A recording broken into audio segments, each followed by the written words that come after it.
Thanks for joining us today on Polk Salad. We've started the season and had two great shows. Great idea. That's smart. And we've just settled in quite nicely.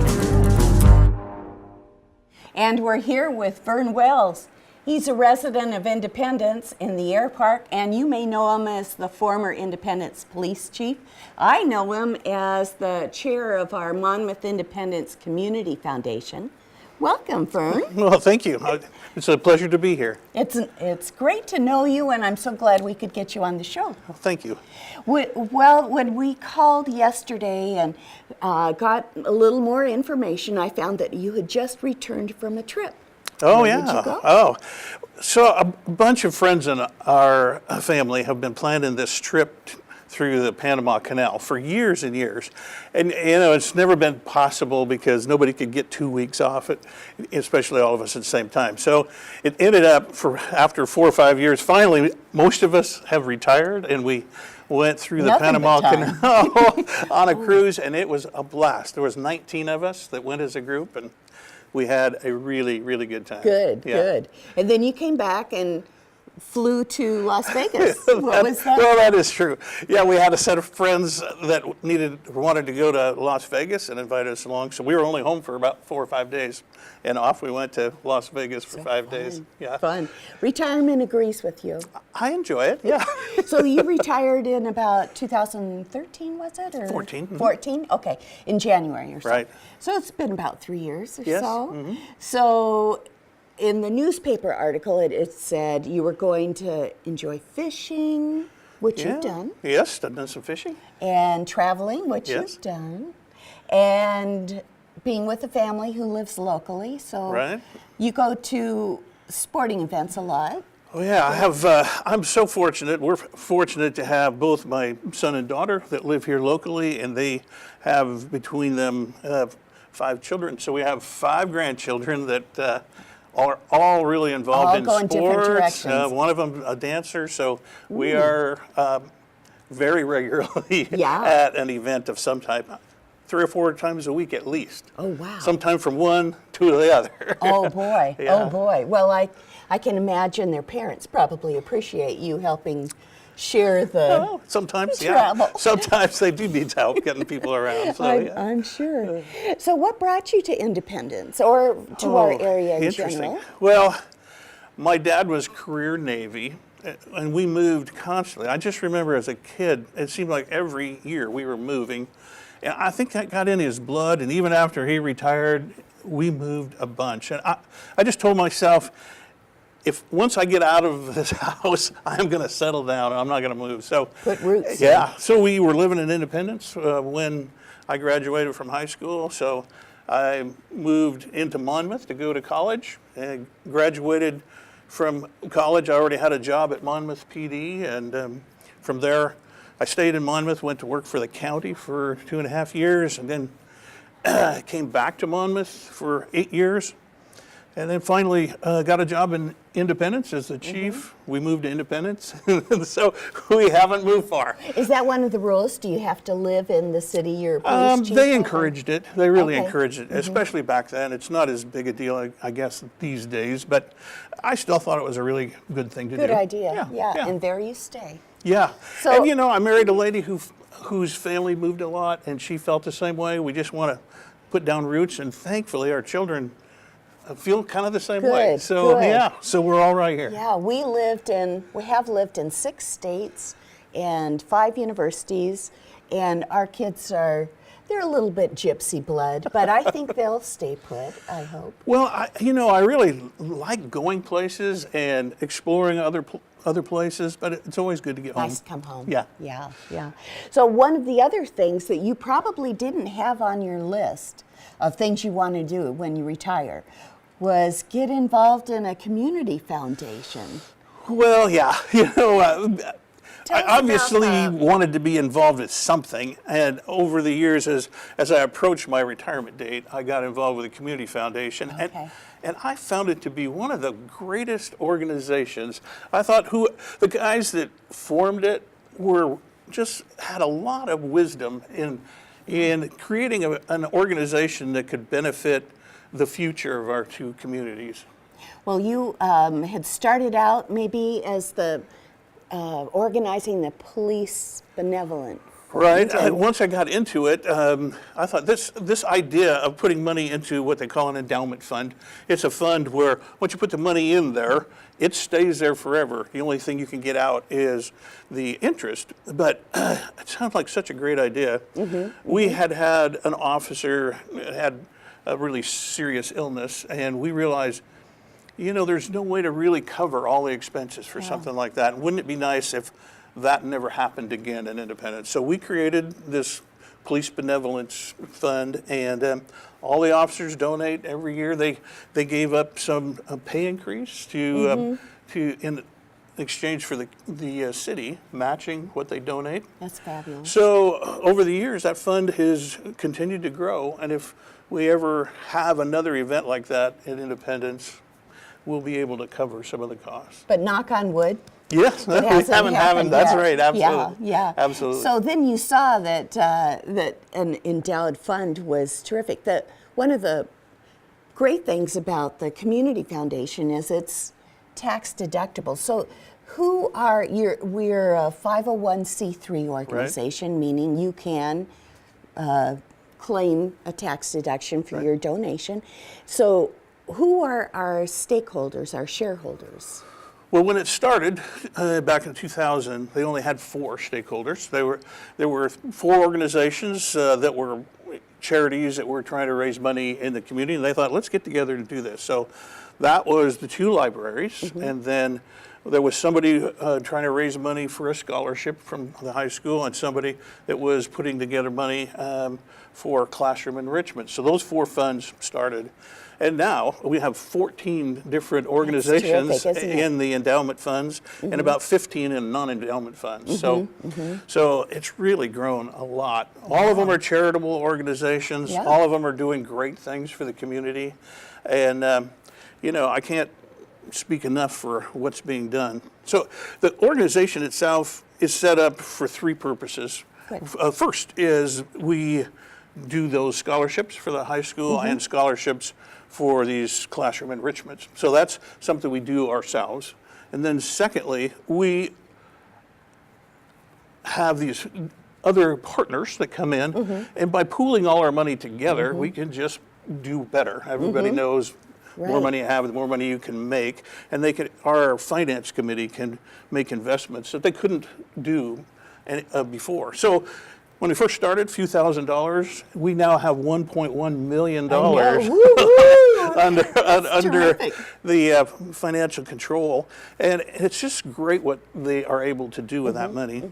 And then we also act as a kind of an umbrella organization. So let's say it's a really small charity or a charity that's only going to be in business for 2 or 3 years. Instead of them taking all the time to write up the paperwork and take the time to become a 501c3, they can just come in under our umbrella and then operate that way. And the people who donate to that charity can receive the tax deduction. Yeah. One of the most recent things that the foundation donated to was the senior center. Ah, yes. Our fabulous senior center. Yeah. So, So that's one of the areas we're just starting to grow into, which is to make grants for other kinds of public good. So we have a subcommittee looking at how that's going to work. The senior center was just an obviously Terrific, perfect, yeah. because we sort of were the last few dollars of what they needed. It was a perfect opportunity. so when this started back in 2000, one of the founders, Scott MacArthur, Yes. wanted to put a little money in the kitty for the bicentennial, Monmouth's bicentennial in 2056. Yes. It's about 40 years away. So that's something that is also in our Right. purview. Well, yep. Mr. MacArthur is a real visionary. He's one of the first founders. He was a person who was raising money for scholarships. And he was one of the guys that got together with the others and said, we should do this together. And he stayed on the board all this time. So, and so he could see, out 50 years, let's start a fund now. And in 50 years, it's going to be really valuable. I wonder if part of that is because of his interest in historical things. You can see the past, helps you see the future or anticipate. Yes. So we also are involved in the Heritage Museum and the Polk County Right, Museum, the historical, whatever. Polk yeah. County Historical that one. Commission, something like that. Yeah. Oh, And Don Duncan, I don't want to leave him out. no. He was the guy who was very interested in the education and Right. and so much so. absolutely. He and his wife have been extremely active in making sure that program, that classroom enrichment program, survives and thrives, both in their donations and all their time working with the Yeah. teachers. It's a fantastic program. It is. They were able to get iPads or Right, some kind of. The teachers come Technical. in each year and submit applications for small grants. They're not giant. Most of them are under $500, but they're able to fund several of those every year from that Endowed classroom fund. enrichment fund. Yeah. Oh, yeah, it's really good. It's terrific. It is. Well, I'm so glad you came on. It was so nice to talk Oh, to thank you. you, and thank you. Find a little bit more out about you and, Well, and thanks. your interests. And if any organization is interested in becoming part of the Community Foundation, please get a hold of me. We have a website they can go to. We do. so- And do you remember what the website is? I don't. Yeah, I do. I do. Monmouth Independence Community Foundation.org. Yeah, or mifoundation.net. Scratch good. that, mifoundation.net. Very good. Okay. Thank Sounds you right. very much. Okay. Thank you. Thank you. Okay. And we'll be right back.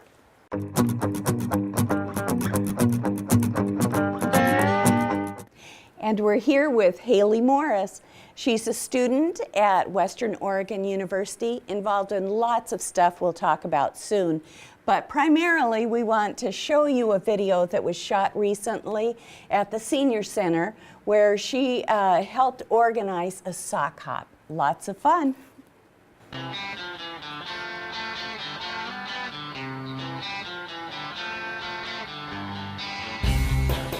Today, the Western Oregon University Psychology Club is at the Monmouth Senior Center and we're putting on a sock hop.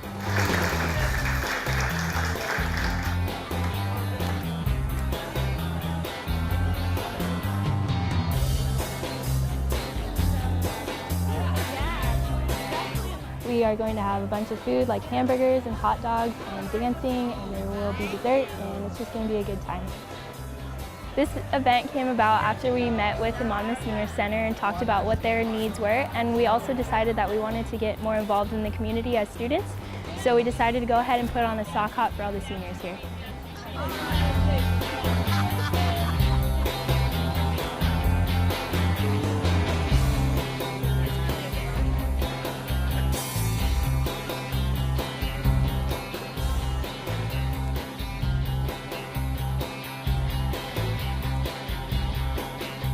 That was terrific, wasn't it?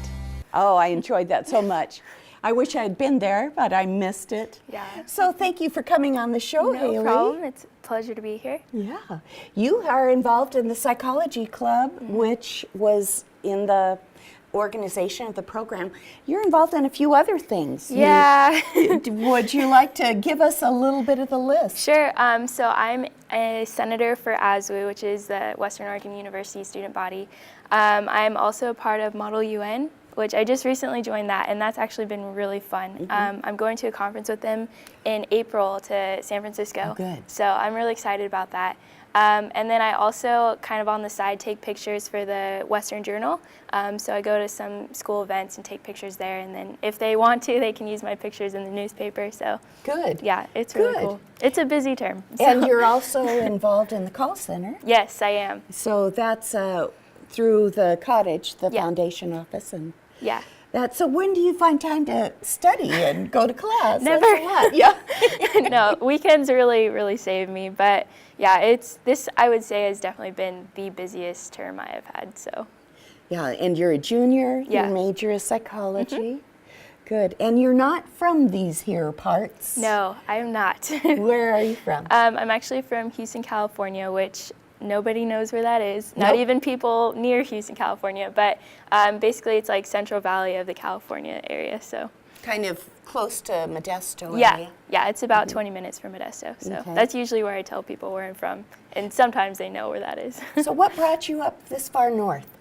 So I originally planned on coming somewhere out of state. I wasn't sure where, but I was at the time running track for high school, and so the coaches here, Coach Johnson, he actually contacted me, and that's where I even heard about the school. And then we came and visited it, and it was so beautiful. I was like, I have to go here. So What time of year was it when you came up? I want to say it was late spring, so what I a was pretty like, time. oh man, yeah. So little did I know about the winter here, but Yeah, that's true. But we're almost out of the woods. thank We're goodness. almost out of there. So you spoke of Coach Johnson. Do you have other mentors in that any people who've made big impressions? Definitely Dr. King, who is a professor for the psychology program. I'm actually TAing for him right now, but ever since my, I want to say sophomore year, so beginning of last year, he's been a tremendous help guiding me through the psychology program, and he's just provided me with so many opportunities that I wouldn't have gotten if I didn't have that sort of like relationship. So Good. I really appreciate that. Well, that means a lot if you're a junior and you're getting to TA at Yeah. this stage. Yeah. Then you are one of the best and brightest. I'm thankful to Deborah Rozelle, our producer. She has given me your name, and I'm glad that we can have you on the program. But you're not going to just go off into the sunset after you graduate. No. What's your next plan? So I'm planning on going to grad school for sure.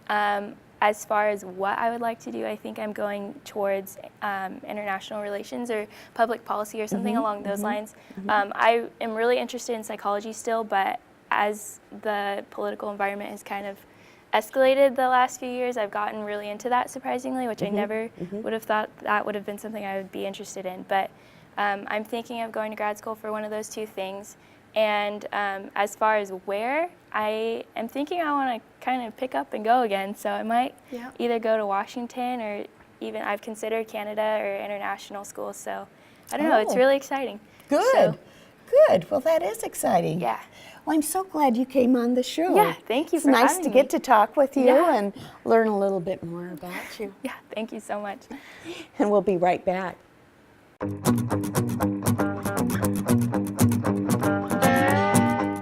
Greetings. We're here with Lois Martin. Lois also lives in the Independence Air Park, and she's a master gardener. We're going to be talking with her about what's up this spring. Welcome, Lois. Thank you. Thanks for coming on. That's quite a badge you have. Well, every certified member of the chapter of Master Gardeners everywhere actually have a badge. And as you see, there's room to add on bars I when you see. have offices or positions. So you've been president a couple of years. Yes. And Master Gardener of the Year. That's terrific. That was because I worked on the plant sale one year very, very hard. Oh, good.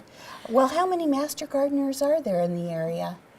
There are usually around 130 in Oh, the my. chapter. Not all are as active as others, and that includes the new class, which usually numbers between 20 and 30. There's a new class every year. And how long does it take to go through the class? It's a 60-hour instruction curriculum, so 10 weeks from early January through most of March. Oh, okay. Wow. And then you have a practicum or internship right. or what do you call it? Volunteer hours. 60 hours are required in working in the chapter projects. And As a- our chapter is how large?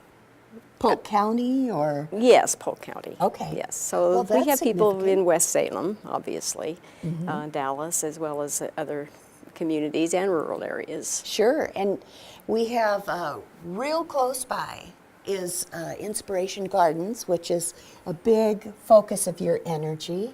That's Would you right. like to tell us about that a bit? Well, I don't know how much detail you want, but a few years ago, some of the members of the chapter thought it would be good to have a garden of our own because we had been helping out in other gardens in the area, such as Brunkhouse. But a garden of our own would mean that we obviously had control over what went in there. And the purpose of Master Gardeners is to inform and educate the public about the best, most recent research in gardening that's coming out of the land-grant university. So in our case, it's OSU. So this would be a kind of demonstration garden, and it would be open to members who wanted to develop an area. Well, it was very hard to find a place. This committee looked all over the county. And then talked to some people in Independence who remembered that there was an undeveloped park. The property had been given to the city for a park by the Mountain Fir Lumber Company, which went out of business some years ago. And the city didn't have the funds to do much with it. So most of it was overgrown, badly overgrown. But the committee thought it had possibilities, so they went through the procedure of getting permission from the OSU and the state master gardeners and so forth. So it's a long strip of land on the bank of south-forth of Ash Creek in Mountain Fir Park, which is just south of F Street. And there are about 20-some areas now planted based on people's interests. So we have a delightful children's garden. That's neat. We have a rose garden, which is planted with donated roses. A beautiful vegetable garden, as well as various flower gardens, and orchard. Something about bees or butterflies Yes, or something. we have 2 areas that are specifically devoted to attract pollinators as examples of the kinds of plants that will attract pollinators. Oh, good. So at one end we have the bee and butterfly garden. At the other end, the south end, we have the pollinator haven. Oh, okay. And there's an oak savanna restoration area planted with little tiny oak trees that are supposed to grow neat. into a... Did I hear right that there are raptors along there? I may be Well, there incorrect. are many, many birds. Okay. And the riparian area right down by the that's what I was creek, we're trying to restore with mostly native type plants. So getting that out would the attract. blackberries and some of the underbrush that shouldn't be there. That's we a often big see job. Yes, oh yeah. One of our members works constantly down there. But we do see occasional wildlife. Yeah, good, good. Well, I know we've got a few things coming up that are very exciting. There's a plant sale, and when is that? That is in May. It's always the Friday and Saturday before Mother's Day. So this year, I believe it's the 12th and 13th. Yep. At the fairgrounds. That's a good one to go to. We moved here recently from Spokane, and the rule there is don't plant anything until after Mother's Day because of the frost. Is there the same type of rule of thumb here? I think that officially the last frost date is expected at about mid-April. Okay, so we So could it's- get a jump start. Yes, yes. Okay. But it doesn't do much good to plant warm weather crops such as tomatoes Sure. too early. They just don't do anything until it gets warm anyway. Sure, sure. Also, you have exciting news about the International Convention. Yes, it will be in Portland in July. Yeah, that's pretty cool. A really impressive list of events and classes. The public non-master gardeners can register for classes if they see something they're interested in. So you can go online at International Master Gardeners 2017 convention to find out the information. It looks very exciting. They're going to have 45 classes. It's a big deal.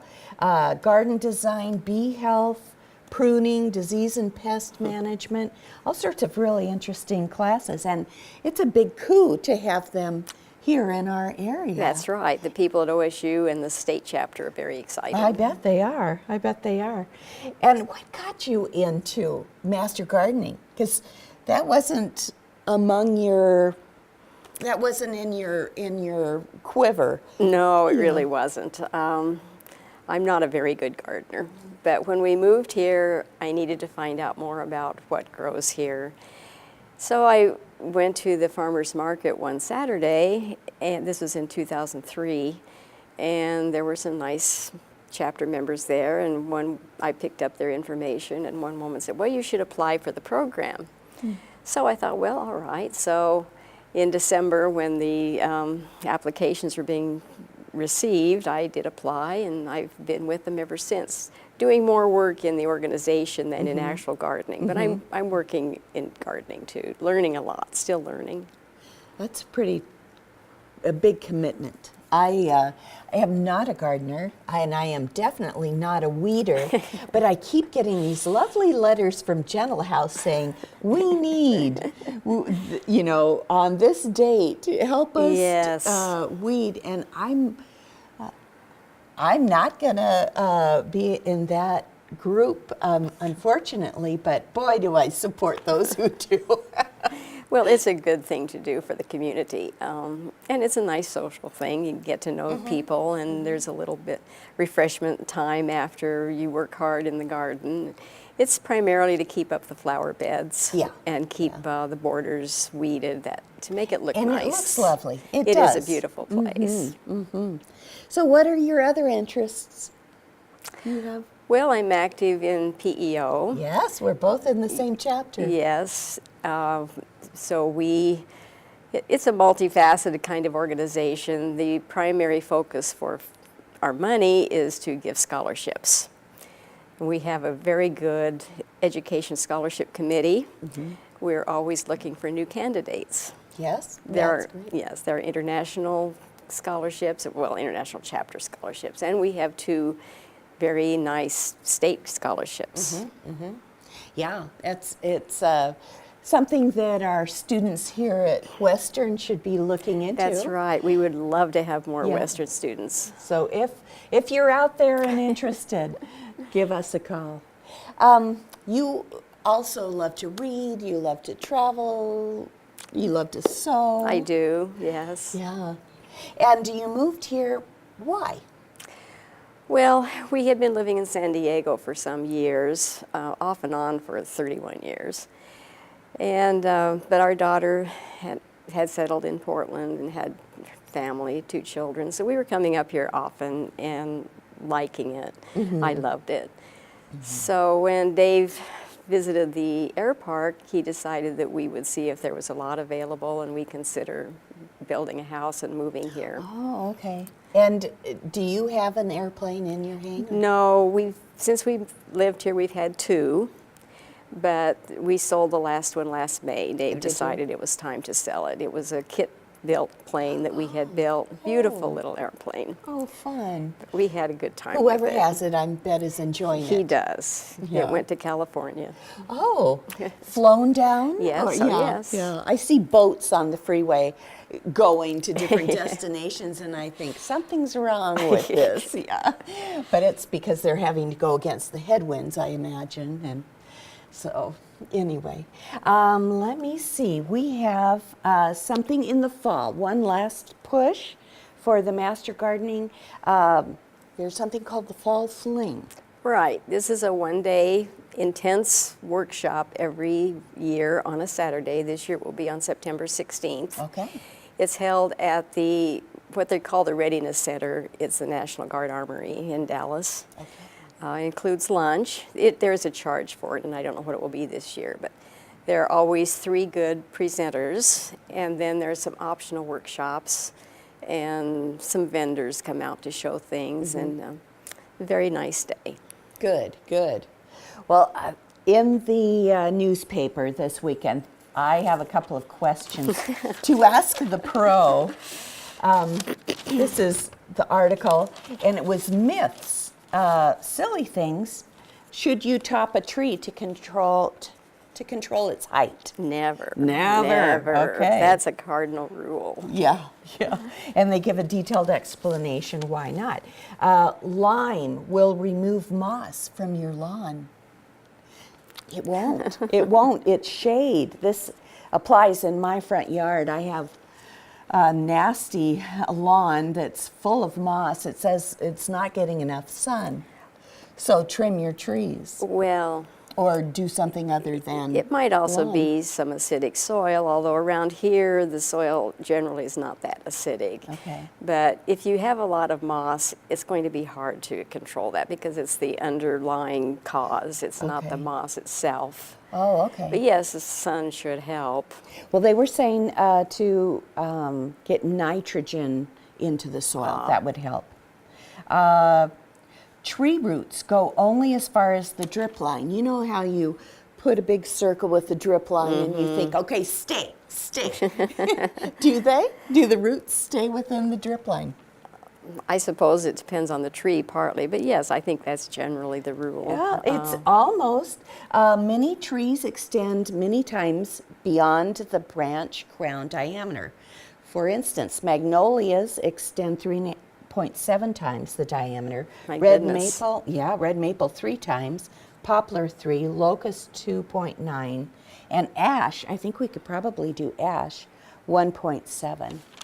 That was interesting. Well, when you get a number of trees in your yard, no matter where you water, you're going to hit roots, it sounds like. Sure, because the roots are going to go aiming for the water. It doesn't do much good to water right around the trunk. Okay, good to know. And also, is there a special time that you want to water during the day? You know, they say don't water at night. Is that Well, true? that's true for overhead water. I don't know Okay. I don't really know the But answer in the to heat of the that. day, you wouldn't want to do it. You don't in want the it heat of the day. evaporating. Yeah. So, Yeah, but if you're that using makes sense. drip system, then it's not that important. I mean, when you do it, I don't think. And then the big question I had, which surprised me, when you plant a new tree or shrub, do you dig the hole and add an amendment to the soil before you backfill? We talked about that briefly, and I was thinking about that. And I think you could overdo the amendment, but a little bit I can't think would hurt. But it is very important to dig a good hole. Yeah. That's the one good thing you can do to help your tree get started. So you want to dig it twice as deep as the Some root, people or- say only as deep as the root ball, but width is important because, as we were just talking about, the spread of the roots Right. is vital to the tree. So width is very important, and so the soil needs to be worked up well so the roots can spread. So they were saying don't put too much compost or Right, topsoil in right. because the roots will be happy and they're not going to want to dig into that clay soil or whatever is around You have it. to rough up the soil around it so the roots can get through the clay. And this isn't on it, but it's a question I have. When I first started gardening, if the plant was root bound, when I took it out of the pot, we would slice it in an X and then kind of bend back the roots. Is that still something you do? I do that. Yeah, let the other stuff get out. Okay. Because generally you can't hurt a plant by cutting off some of the roots. They'll grow back. Well, I found when we moved into our home, there were some beautiful yews that had not had that done. And when we they died. And when we took them out, they went, Came- poof, right. there is that little, The pot shape, yeah. still in the yeah, pot shape, yeah, yes. yeah. So I believe that one. I think if you try to think like a plant, what would encourage these roots to grow? Good, okay. I'll think like a plant. Thank you, Lois. I learned a lot today. Well, I hope it was good information. It's very good information. We'll be right back.